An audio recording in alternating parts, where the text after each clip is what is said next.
नमस्कार, आपके साथ मैं हूं सपना मदेशी और आप देख रहे हैं महाकाल टीवी। तो आइए शुरुआत करते हैं कुछ खास खबरों से। पत्रकार देवर बना हैवान, भाभी को किया परेशान। शामली जिले से एक खबर की वीडियो वायरल हो रही है, जिसमें एक महिला अपने बच्चे के साथ भरे बाजार में दिन दहाड़े बिना किसी परिवार के सदस्यों संग रो रही है और लोगों से मदद की गुहार लगा रही है। शासन की ओर से मदद के लिए देख रही है, क्योंकि उस महिला के अनुसार पति के मरते ही जिस दुकान पर वह अपने पति संग बैठकर व्यापार करती थी, उस दुकान पर उसके एबीपी न्यूज के पत्रकार देवर पंकज प्रजापति ने अपना ताला लगा दिया और अब वह अपना घर चलाने को पाई को मोहताज हो गई है। ससुराल पक्ष से उसकी सास, ननंद, देवर सभी उसकी संपत्ति हड़पने को उसके साथ मारपीट करते हैं, जिससे वह सब कुछ छोड़कर अपनी मायके लौट जाए या बच्चे संग अपनी जीवन लीला समाप्त करे। वह न्याय पाने की आस में सब जगह शहर की कोतवाली में प्रभारी समयपाल अत्री और पुलिस अधीक्षक अभिषेक झा और डीएम रविंद्र सिंह और शामली के एसपी के पास जा चुकी है, लेकिन सब जगह से निराशा ही हाथ लगी। अभी तक वह महिला न्याय पाने की उम्मीद लगाए बैठी है। देखते हैं कि प्रशासन कब आंखें खोलता है और उसको कब तक न्याय मिलता है। तो वहीं ऐसे में महाकाल टीवी की मुख्य संपादक से संपर्क किया, देखिए। मेरे पति की डेथ हो गई 5 फरवरी को। कल उनकी 13वीं थी। हम 13वीं रसम पगड़ी में लगे हुए थे और मेरी ये दुकान है, जिस दुकान को 4 साल पहले मेरे ससुर ने मेरे पति को सौंप दी थी। अब उनकी डेथ होने के बाद कल जब रसम 13वीं में लगे हुए थे तो उन्होंने वहाँ की चाबी मेरा घर निकाल के यहाँ के ताले तोड़ दिए और दूसरे ताले लगा दिए। मैं इस दुकान में अपना घर चलाती थी, अपने बच्चे को पाल रही थी। अपने पति पे पैसा इस दुकान से कमा के लगाया और अब मुझे घर से निकालने की धमकी दे रहे। मेरा देवर पत्रकार है, क्या नाम है उनका? पंकज। अच्छा। जो मुझे यूँ कह रहा है कि तुझे इस घर से निकलवाएंगे। मेरी नंदनू कह रही है तुझे यहाँ रहने नहीं दे देंगे और मुझे पंकज एबीपी न्यूज में है और वो पत्रकार की धौंस दिखा के हम पुलिस थाने भी गए, पहले भी महिला थाने में गए, हमारी कोई सुनवाई नहीं हो रही। वो अपनी पत्रकार की धौंस दिखाता है। सास ससुर नंद ने सबने मुझ पे हाथ उठाया, घर से धक्का देने की कोशिश कर रहे हैं। ये घटना कब घटित हुई आपके साथ? कल हुई। इसके बाद आप पुलिस के पास गए? गए थे आप? जी, कोतवाली थाना गए हैं। कोतवाली थाना में किसी से मुलाकात हुई आपकी? जी हाँ, पुलिस वालों से मतलब हुई है। वहाँ पे हमने लिखवाने की कोशिश की, लिखवा के दे भी रखा है, लेकिन पुलिस वाले हमें समझा बुझा के भेजने की कोशिश कर रहे हैं। अच्छा। जैसे कि पत्रकार ने वहाँ पैसे भर रखे हो या कुछ कर रहे हो, हमें समझा बुझा के वहाँ से निकालने की कोशिश करी। आज आप एक बार और चलिए मेरे साथ। और मुझे ये हमारे साथ रहता है, ये नौकर है, इसे ये कह रहा है इसके पैसे चाहिए मुझे 50-60 हज़ार रुपए और इसे ये कह रहा है जिससे पत्रकार के साथ जो रहता है वो ये कह रहा है 3 रुपये चौथा और चलेगा, मैं इसे मारूंगा। अच्छा। हाँ। क्या नाम है आपका? लोकेश नाम है। जो ये बता रही है सारी बात सही है? नहीं, जो मैंने सुना होना कानून बताओ इसे तो। अच्छा, आप थाने चलो एक बार और।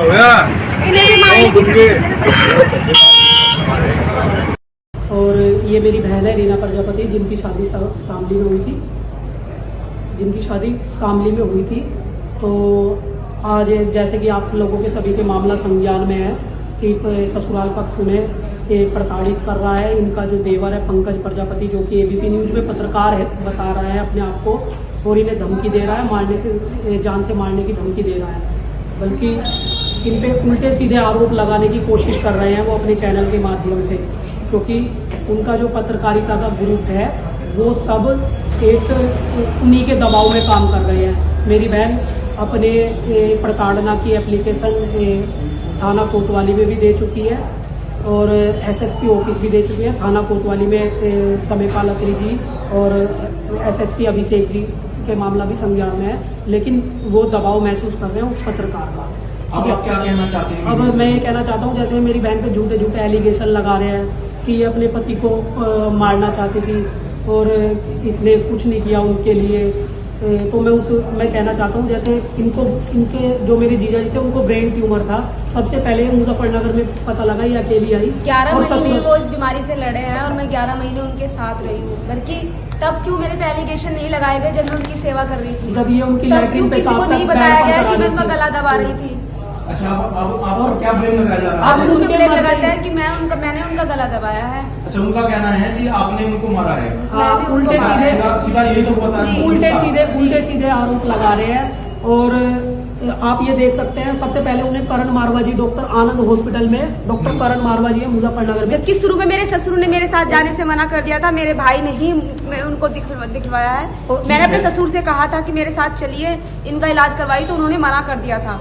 उसके बाद जब अपोलो तक पहुंच गए, ऑपरेशन तक हो गया, तब मेरे ससुर साथ खड़े हुए थे। तब उन्होंने बस सिकाई में उनका साथ दिया है, जब उनकी बस वे उनके साथ रहे थे उस समय। सिर्फ वो क्योंकि रहे हैं। उनका हम जितना उन्होंने किया है हम बताएंगे, हम ऐसा नहीं है कि किसी को अपना बताएंगे, जितना उन्होंने किया उतना बताएंगे। मैं केवल मैं झूठ से अपनी जब लड़ाई उनकी नहीं लड़ूंगी। रेडियोथेरेपी होने लगी उस दौरान उनके साथ वे कुछ टाइम रहे हैं। जी। ठीक है। और आप मतलब उसका जो पूरा खर्च है हाँ, वो आप लोगों ने हाँ, कराया है। और मैं उसका प्रूफ, हम इनसे पहले भी उनके 3 ऑपरेशन करा सके हैं। एक टेस्टिकल्स का ऑपरेशन कराया डॉक्टर रमानी के यहाँ, रमानी नर्सिंग होम मुजफ्फरनगर। ठीक है। दूसरा ऑपरेशन उनकी आंख का कराया, उन्हें मोतियाबिंद हो गया था, वो हमने कराया डॉक्टर सुधीर लूथरा मुजफ्फरनगर में। ठीक है। इनके तीनों 2 ऑपरेशन पहले ही मुजफ्फरनगर में हुए हैं। ये तीसरी जो बात है ये भी मुजफ्फरनगर से ही शुरू हुई थी। इनको पता लगा ब्रेन ट्यूमर है, क्योंकि जब इन्होंने मुझे सिम्टम बताए, मुझे लगता है कि मैंने कहा किसी अच्छे डॉक्टर को दिखाओ। क्या नाम है आपके देवर का?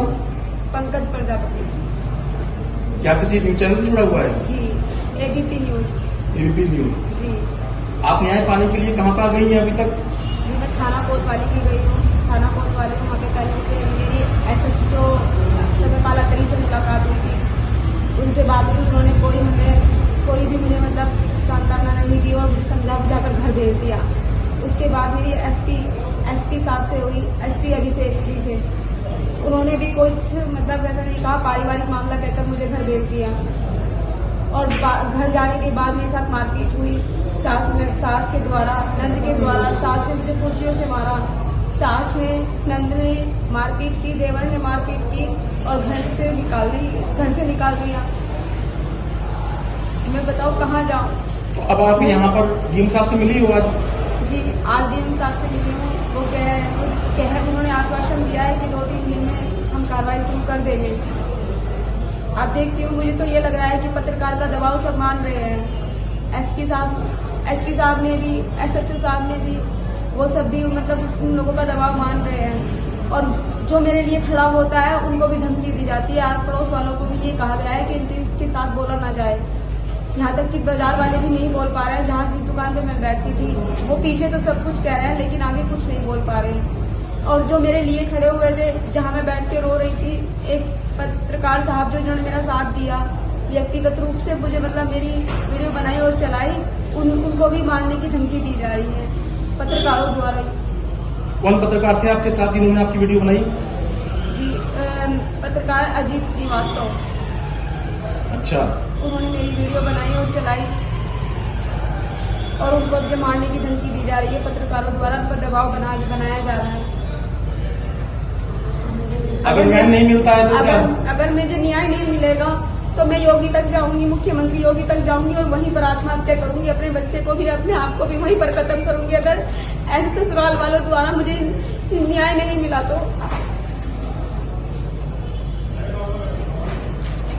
तो फिलहाल के लिए इस खबर में इतना ही। देश और दुनिया की तमाम बड़ी खबरों को देखने के लिए देखते रहें महाकाल टीवी।